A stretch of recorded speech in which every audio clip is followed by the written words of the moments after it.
الجزء العاشر من المجموعة القصصية الكاملة للكاتب غريب عسقلاني بصوت هند أبو نجيلة. ابن من هذا؟ أيام وشهور وظهر صديقه الملازم ترافقه المرأة وباقة ورد. تعرف عليها واحتضنها أمام الجميع، وأمام الجميع تسمر. قال الطبيب وقد انتحى بالملازم جانبا: حدثت المعجزة، وعادت ذاكرته مع أن صور الدماغ لم تشر إلى إمكانية التحسن بأدنى نسبة. قد يكون ما زودتني به عن تفاصيل حياته وخطيبته الحامل. وأنشبت المرأة أظافرها في عنق الطبيب: أنت السبب. كيف؟ كنت يائسة من عودته إلي. رفرفت وسقطت هامدة، وعندما أفاقت كانت تبلل الأرض. كانت تنوح وتخفي وجهها بشعرها المنكوش. أجهضت حملي خوفا من نكران الوليد، وسعيت للطلاق حتى لا أبقى في المنطقة المنسية. قال الطبيب: المعجزة أم القدر؟ عادت ذاكرته وحيرتنا. يتحدث في أدق التفاصيل ويتوقف كثيرا عند رعشة الجنين تحت جدار البطن: أهو الخوف أم الرحمة؟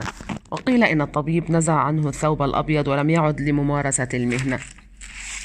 وفي يوم حضر الضابط يرتدي جلبابا أبيض ونعلا خفيفا. هشت له العجوز وأجلسته، وفردت بينهما رقعة الشطرنج، فلم يجرؤ أي منهما على ترتيب الرقعة. قال الضابط: نلعب حتى نهاية الشوط. لن ألعب، فأنت من سيربح اللعبة. من يدري، لأنك أصبحت أبا. وكيف عرفت؟ زارني الطفل في الحلم وتربى على كرسي القلب. هي حامل فعلا. إذن ربحت الشوط. تعلم أني وقفت بجانبها من أجلك، ولكني أدركتها بعد أن أجهضت في غمرة بأسها. كانت تخشى الفضيحة. الإجازات الميدانية لم تمكننا من تسجيل الزواج. أين ابني؟ حكموا عليه في الحيز المنفي، ولكنها عادت وحملت. عاشرتها فحملت ونحن بانتظاره.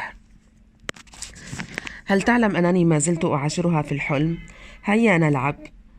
نكست رأس الملك ولن أعود إلى اللعب. هذا سلوك النعامة، هذه الهزيمة. غادر الضابط يائسا، وعند الباب استوقفه: ولماذا اقتفيت أثري إلى هنا؟ أمر القيادة، ولكن الحرب توقفت. الأمر يتعلق بالغنائم والترقية، مشروطة بالخدمة بعيدا عن مركز القرار، ولم أكن أعلم بوجودك هنا. وهل نسيت من آوتنا يوم كنا نصنع الأحلام؟ مر عام، اقتحم الجنود البيت، صوبوا البنادق إلى صدره. أبلغه الضابط بحزم: إياك أن تفترش أرض الجادة. هو مرصدي والناس شهود. لا مكان للتسول في المدينة. هلا لعبت معي الشوط الأخير؟ ليس لدي أي وقت. جذبه من طرف بزته العسكرية، توسل إليه: دعها تمر غدا مصطحب الصبي. حلمت الليلة بعينيه: ألا تشبهان عينيها؟ بهت الضابط: بلى. دعني ألثم كفه وأحدق في عينيه حتى تهبط رفة ما زالت معلقة على كرسي القلب.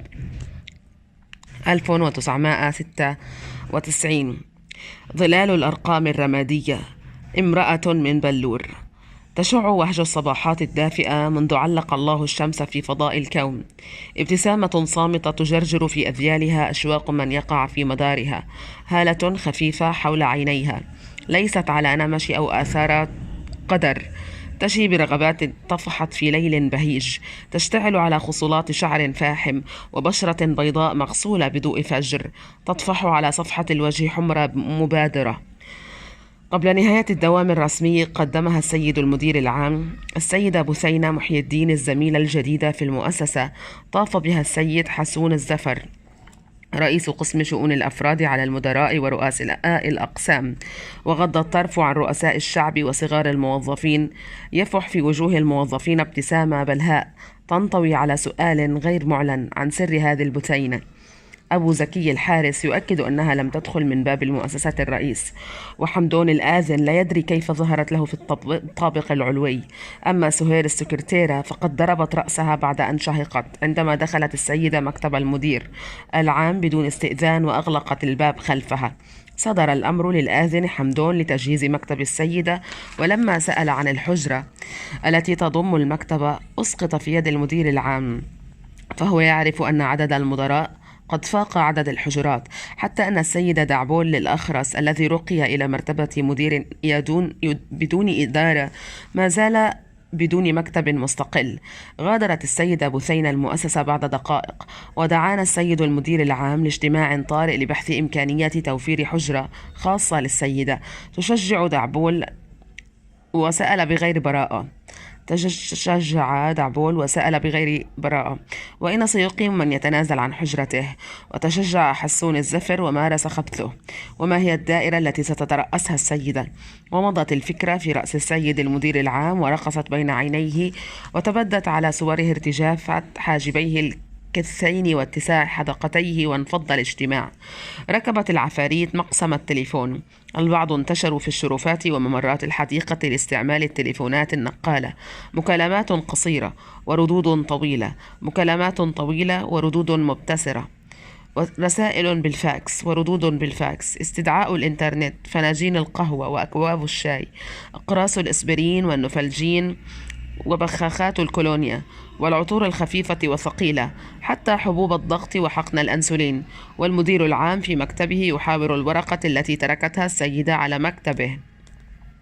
تنقل السيدة بثينة حسان محي الدين الموظفة في مؤسسة إلى مؤسسة وعلى مرتبة مدير دائرة.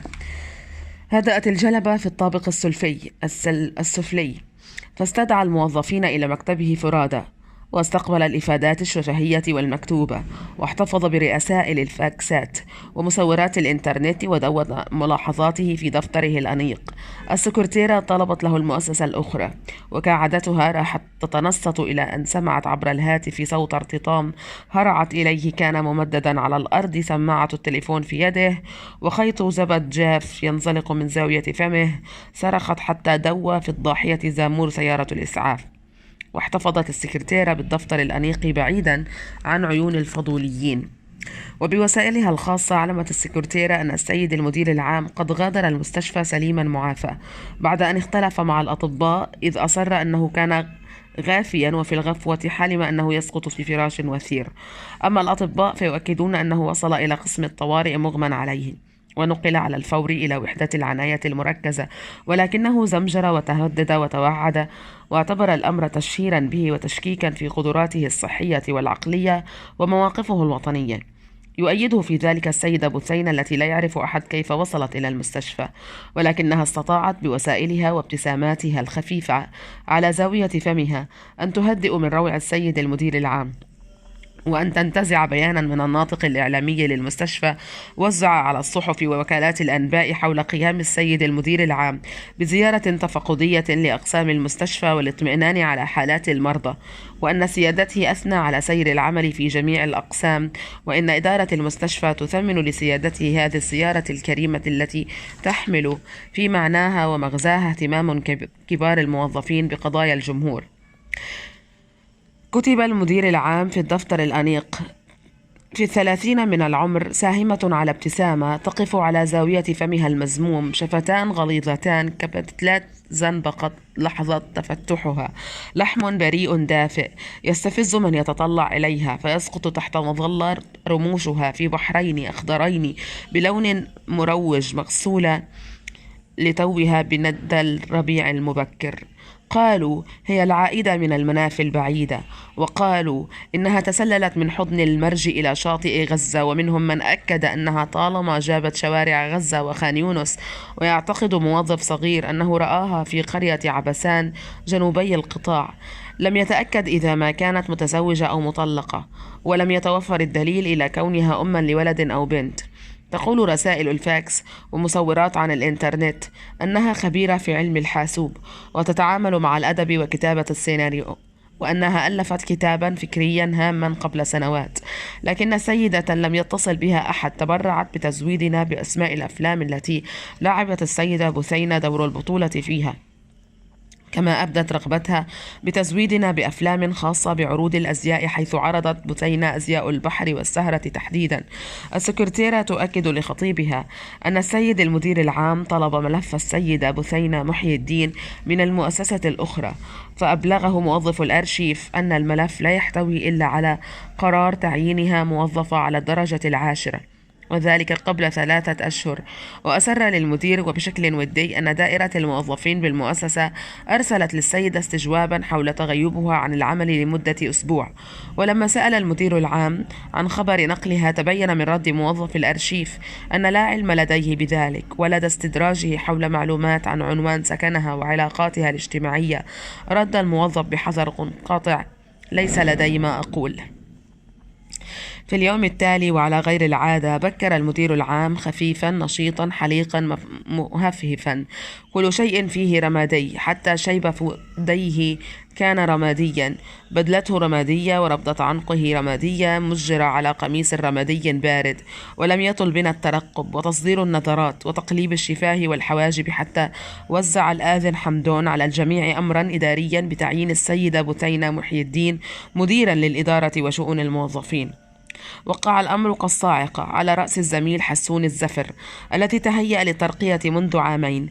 وقبل أن نضع خططنا لتقييم وتقدير الموقف مع التغيرات الجديدة، كانت السيدة المديرة بيننا بطلتها الرمادية وشعرها الرمادي الفاتح وطقمها الرمادي حتى الإيشار بالخفيف حول رقبتها والمشجر بألوان ربطة عنق السيد المدير العام. تبسمت في وجوهنا لأقل من ثانية وتوقفت عند رأس حسون الزفر ثانية إضافية، فزفرت سحنته غيظا لم يستطع إخفاءه، فابتسمت له من زاوية فمها وصعدت خفيفة إلى الطابق العلوي. وبعد دقائق هبط علينا قرار إداري يطلب من الجميع التقدم بطلب إجازة لمدة أسبوع اعتبارا من يوم الغد، وذلك لإجراء ترميمات وأعمال بناء في مبنى المؤسسة، على أن تحتسب الإجازة من رصيد إجازات الموظف السنوية.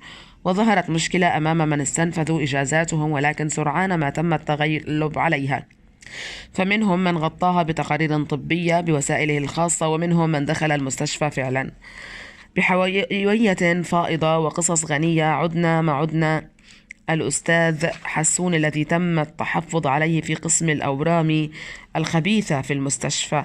اختفت المؤسسة، لم يعد هناك حجرات ولا مكاتب أو حتى ملفات وأوراق، فقد غرفة لمكتب المدير العام، وحجرة زجاجية للسكرتيرة، وحجرة مكتب المدير، وصالة هائلة الاتساع مثل قاعات البورصة، فيها مكاتب رمادية صغيرة أنيقة. وضع على كل مكتب بطاقة كتب عليها اسم الموظف ورقمه.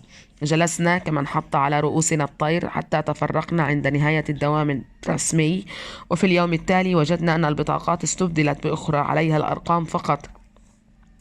أغلقنا أفواهنا وآذاننا وتركنا عيوننا تدور في المحاجر، فاكتشفنا ملامح أرقامنا، وإذا بالأرقام تتحول إلى كيانات، منها السمراء أو السوداء أو الشقراء، ومنها الطويلة والقصيرة والسمينة والرفيعة، وحادة الصوت وغليظته، كما أن منها الطيب والخبيث والساذج.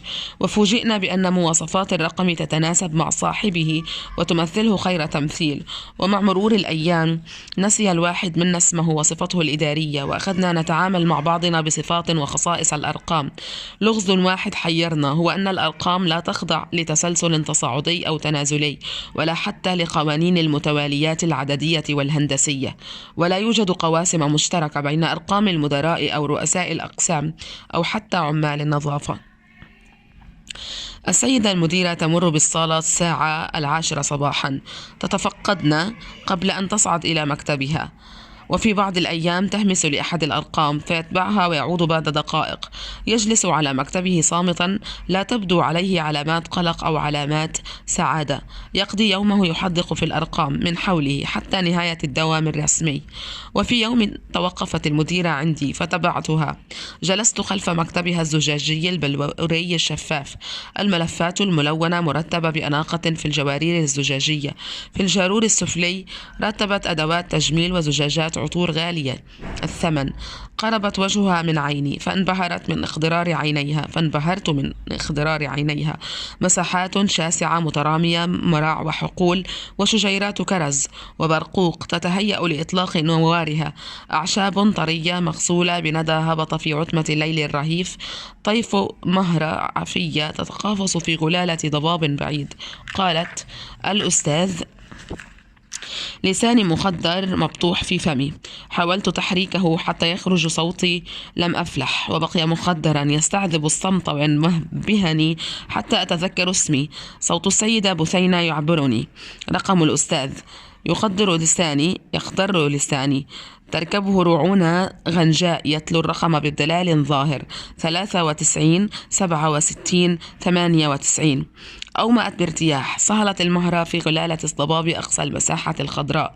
دقت الأرض بقائمتيها الخلفيتين ونفتت بخار منخريها، وراحت تقضم الأعشاب بشهية.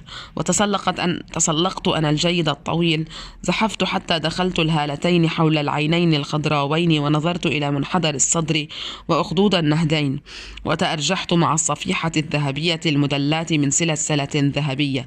لغة غريبة محفورة على القلادة المتكئة على لحم دافئ واثق. قالت: كيف تسير الأمور في الصالة؟ على خير وجه.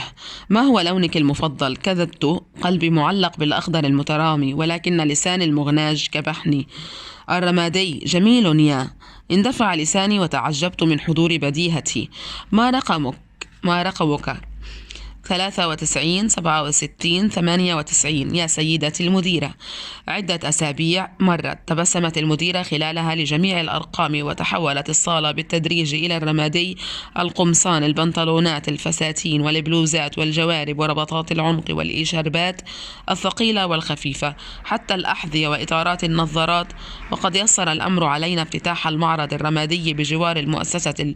المشكلة الوحيدة التي واجهتنا كانت في توفير بقاء الأزهار الرمادية للمزهريات البديعة على مكاتبنا، والتي عجز عامل الحديقة عن توفيرها. اقترح أحد الأرقام أن نتخلص من المزهريات، لكن الرقم مسؤول المستودع حذر بأن المزهريات لم تستهلك بعد، والاستغناء عنها هدر للمال العام. إلا أن حلت السكرتيرة المشكلة وأحضرت زهورا رمادية اصطناعية، فالتقط عامل الحديقة الفكرة العبقرية، وحرث أرض الحديقة وزرعها من جديد بالورود الاصطناعية الرمادية ومن جميع الأصناف، وداوم على ريها كعادته.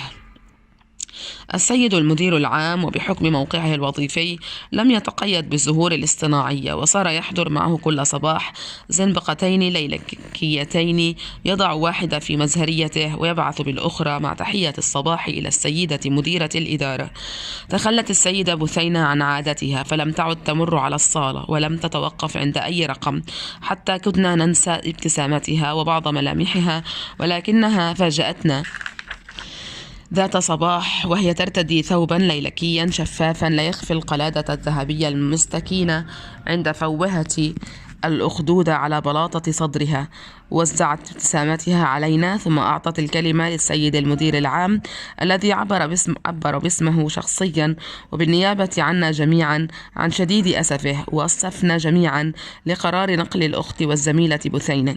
شمخت بصدرها وامتلأت اعتزازا، واكتفت بأن أهدتنا ابتسامة رقصتها على زاوية فمها لأقل من ثانية، ثم نثرت علينا أزاهير ليلكية وغادرت المكان.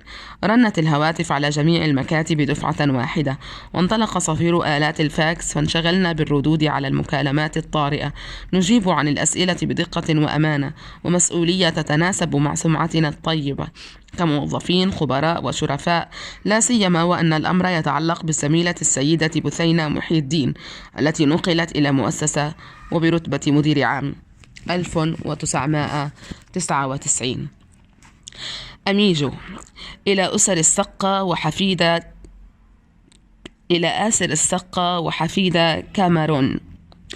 ذات الطريق وعند ذات البوابة وعلى ذات العتبة، وبعد 10 سنين هي أمبارو، فلتها البيضاء، طفل يحبو، ورائحة المساء لها بكارة صبح يولد من ليل رهيف، وعصفور الشوق يلملم أطراف الدهشة، يتقافص عند ذيل فستانها القطيفي الموشى، تسري الرعش وتنتشر حتى أديم القدم البيضاء، القدم الأولى الممزوجة بسمرة المتوسط والمغمسة بوهج الصحراء، منذ الجد الذي ألقى بذاره. بعيد ذلك الوقت، يوم انبهر الإعرابي بالقدم المقطرة خصبا وحياء، وتساءل كيف لكعبها أن تحمل الشوق الطافح من صدرها فيورق عند حافة الجفن الأسيل.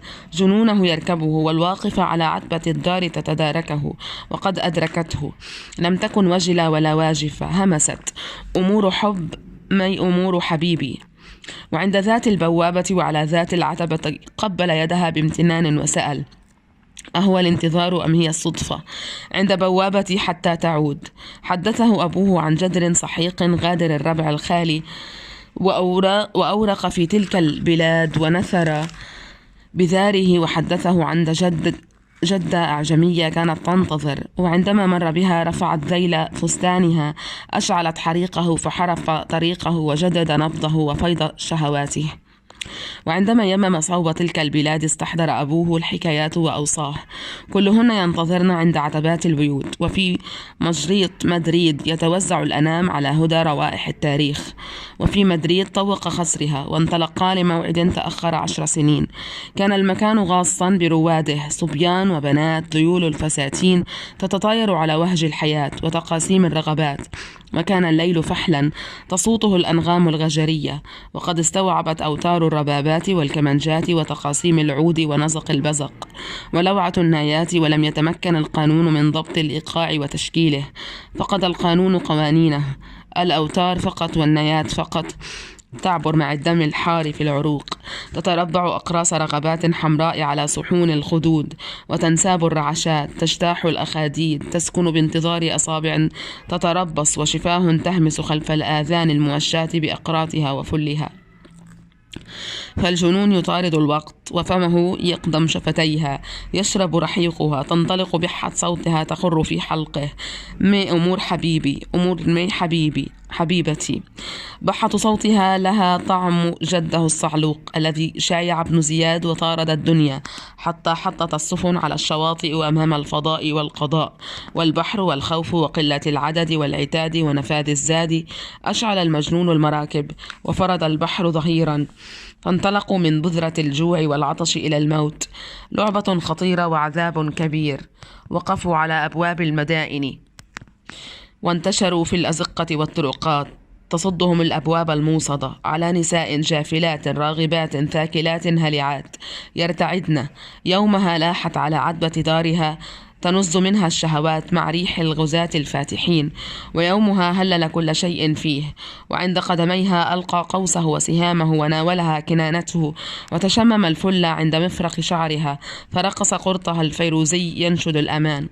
سحب سيفه وسده على راحتيه وقدمه لسيدة المكان، ولم تسعفه اللغة ولم يسعفه لسانه المنقوع في لعابه الجاف. ضحكت فاستحلب ريقا سيالا، وضحكت فتراطم القرطان مع حواف الصدغين، واستحضر فيه دم البوادي ودوار البحر، والقيء عند الشطوط عند الحد ما بين موتين وموت. فاستجاب للخصب الوفير وبذرها صبيانا وبناتا، وتلا ما تيسر من قرآن طارد به الدنيا حتى مجريط. نفضت سهام اللغة في المرأة النرمرية فأسبلت رموشها، ورددت معه بعض ما سمعت، وردد معها عندما همست أمنة عشيق مي أمور. هاج واهتاج وردد الزقاق المنفي في طرف المدينة مواويل كاميرون المنحدر من أصباط الغجر الذين ساروا في ذيول أبي زيد الهلالي عند عبوره أرض الهلال الخصيب. كان ذلك وقد أباح لهم ابن زياد المدينة 3 أيام بلياليها، وأوصاهم بأن ألقوا بذاركم وتخيروا نطفكم حتى لا يدسوا العرق.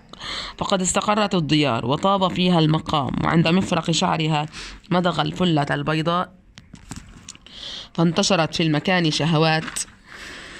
طلع ذكور نخيل الربع الخالي تبشر برطب جني.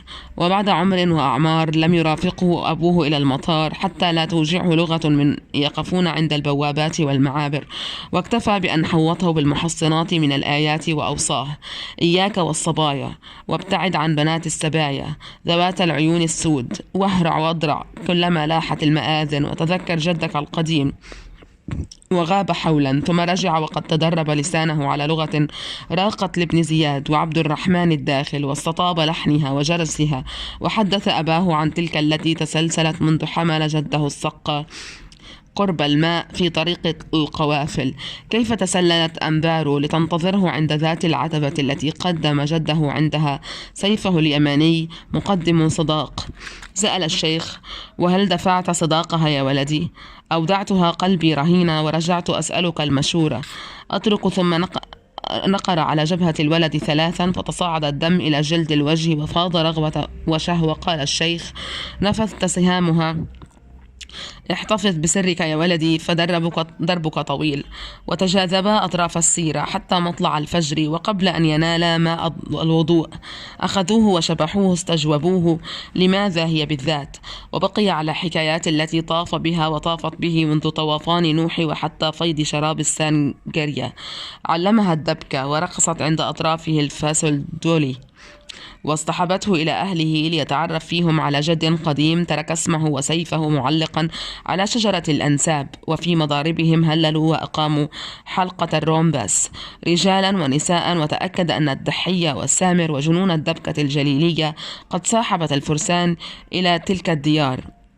ولما نزع عرق جلده سحبته إلى حلقة الصبايا وهي تصيح، لحمها يصيح وشعرها يصيح وعيونها تصيح ورجة صدرها تعلو وتهبط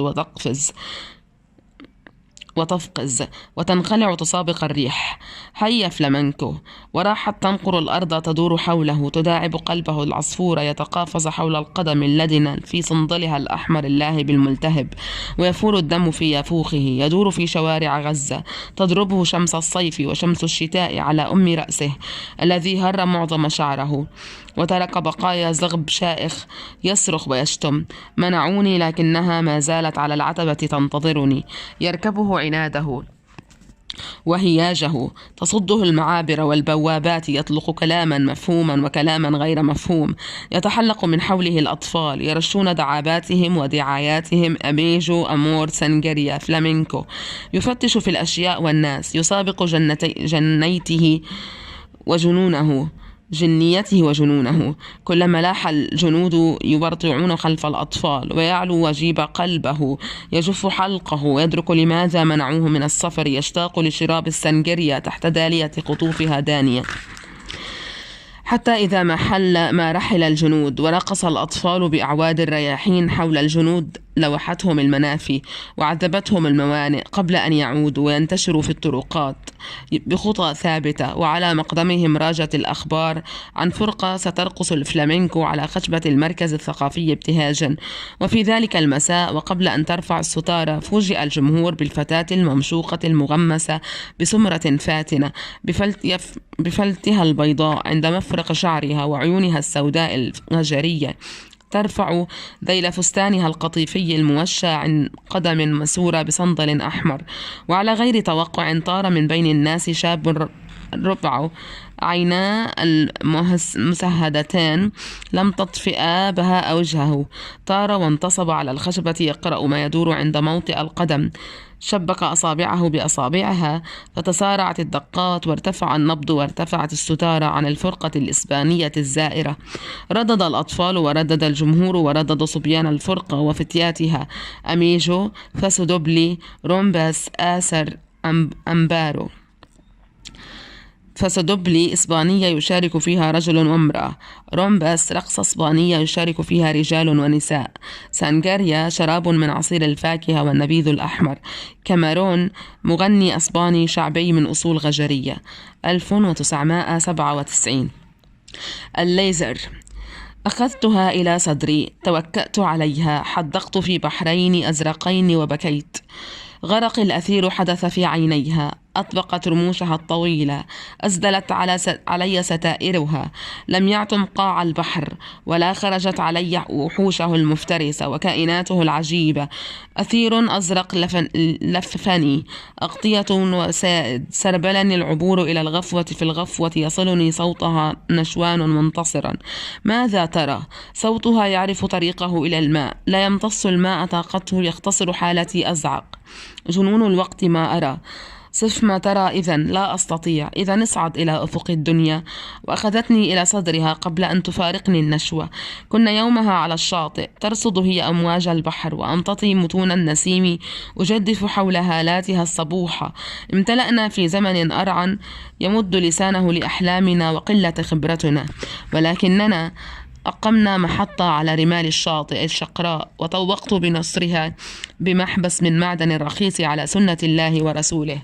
شاهدنا البحر وسبع موجات قذفها المد دفعة واحدة على الشاطئ. أغرقت محطتنا وبللت ثيابنا، وعبرت الملوحة إلى مساماتنا، فتواعدنا أن يكون العبور الحلال بعد صيف. وأشهدنا موجات سبع وصلت إلى الشاطئ راقصة عابثة. تحديت الوقت والهواء والبحر، وأعلنت بعد صيف أقدم بين يديها بعد صيف أقدم بين يديها شهادتي الجامعية ونقلع في مشوار الدنيا. أكدت هي بثقة. تقلع أشرعتنا في بحرنا ونرسو على شاطئنا عند المحطة. كانت رمال المحطة المفككة قد أغرت السلطعون الأبيض، فاختفى في ثناياها قبل أن تطارده موجة قفزت عند حد البحر لافتراسه. قلت وقد باءت الموجة بالفشل: نحمل بحرنا معنا ونعود يوما يدفعنا الشوق إلى المحطة. وفي الصيف عبرت الطائرات السماوات، نثرت بروقا ورعودا وموتا، وحرثت الدبابات أديم الأرض. خاطفة كانت الحرب. فقدت محطتي وبحر عينيها الزرقاوين. جفتني الغفوة صاحيا أحلم أحدق في مدارات الوقت. ليلي أقطعه في استحضار البحر والشطآن. تختلط علي السفائن والمراكب والأشرعة. تتوه مني المراسي مع أثير المحطات ونشرات الأخبار وأخبار الأخبار. يتحول الوقت من الصمت إلى الصمت. تصمت أعضائي وتتوقف دبيب الحلم في أوردتي. أطوي شهادتي وأوراقي غير الثبوتية. أحمل أشيائي وقصصي ترصدني العيون. توقفني المراصد. تفتش في بالأشعة غير المرئية، فيركبني الجنون وتستتار أدق خلايا بدني. يرعبني غصب الطاقة الخارجية. يحدثني أكثر من عارف ومسؤول، مبررا ومعللا ومنسحبا عن الإشاعات الغريبة العجيبة التي حسمت الأمر في السلم والحرب. عن الباخرة ليبرتي التي أرسلت الليزر تكشف مراصدنا ومهاجعنا ومطاراتنا السرية والعلنية. أرفض وأقاتل دوامات الهواء من حولي. كيف لهذه اللعينة أن تحسم حربا جيشنا لها رجالا وعتادا وزعيقا؟ طاردت الأشعة اللعينة في كتبي وأبحاث الآخرين، وفتشت في أسرار الذرات المتصالحة مع نفسها. كيف يقذفونها بطاقة خارجية عن عالمها؟ تجتاز مداراتها السبعة، تصل مركز نواتها الموجبة المحصنة. تفسد عليها تعايش جسيماتها السالبة التي تقفز ببلاهة إلى المدارات الأعلى، ظنا منها أنها بذلك تفلت من قوة جذب المركز. تشيع الطاقة الغازية قلقا وفزعا، سرعان ما يرفضه نظام الذرة ويستنكره سكان المدارات السبعة. يلجؤون إلى حكمة النواة الغاضبة، يلتمسون طريقا للخلاص من البلبلة.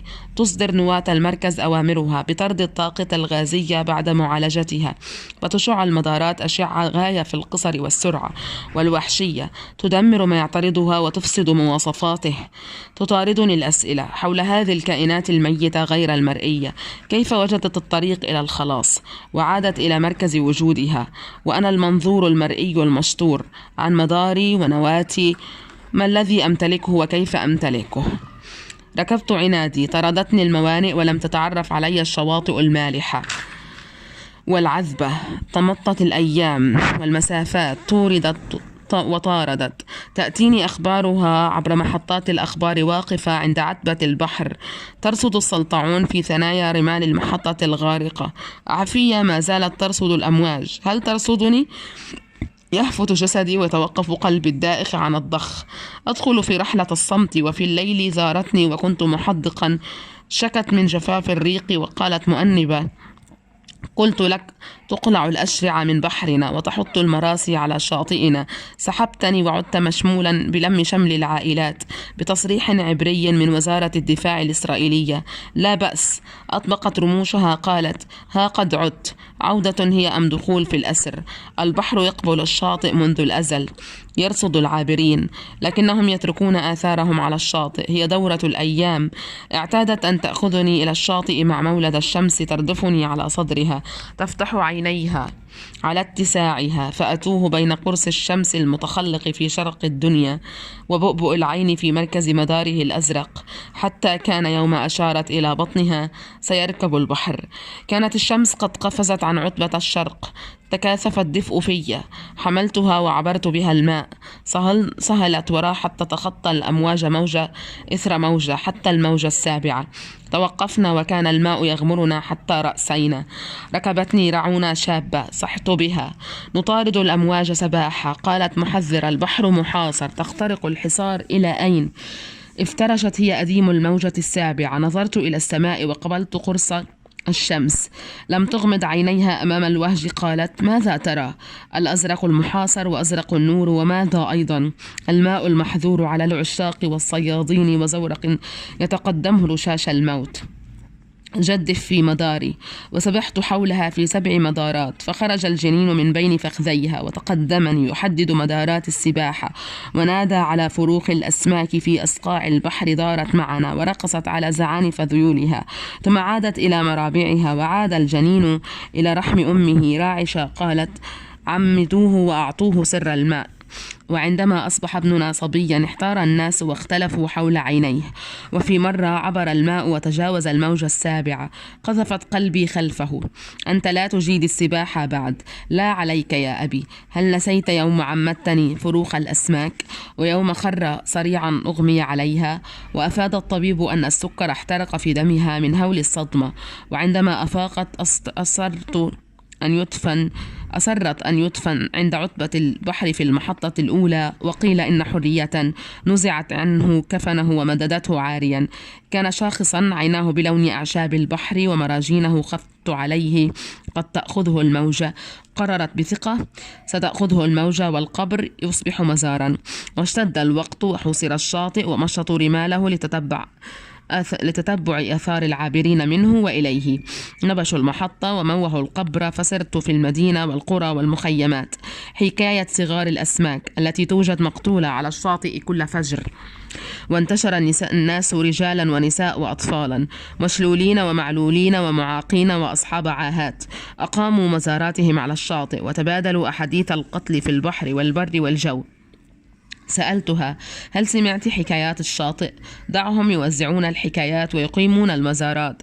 لاذت بالصمت وانقطعت عن الشاطئ، وأخذت تذوي يوما بعد يوم. وفي يوم شكت في عز الظهيرة: ما بال الدنيا مغبشة من حولي، والعتمة تزحف قبل غروب الشمس. قال الطبيب: إنه مرض السكر، وقد بلغ غاياته. استفحل وضرب قاع العين التهابا، ونزف في الشبكية والرؤية. همس في أذني حتى لا تسمع. إذا نزفت الشبكية لا تعكس الضوء. وقبل أن أسأل حسم الأمر. وقف النزف أول العلاج، والضوء الذي انسحب لا يعود.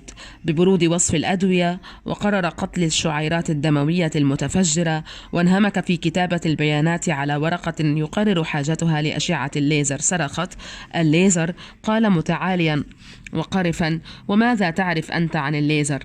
لثت بالصمت. كنت أضعف من القفز إلى مدار أعلى. حومت حول مركز الأول، ونقطة انطلاقي كانت مجهدة. أخذتها إلى صدري، توكأت عليها، حدقت في بحرين نازفين وبكيت. 1997. انتهينا من هذا الجزء للمجموعة القصصية الكاملة للكاتب غريب عسقلاني، وانتظرونا في باقي الأجزاء. دمتم بخير، وأرجو أن تشاركوا هذا المقطع حتى تساعدوني أكثر وتشجعوني على نشر الكثير من الكتب الصوتية المسموعة. دمتم بكل حب وخير. محبتكم دوما هند أبو نجيلة.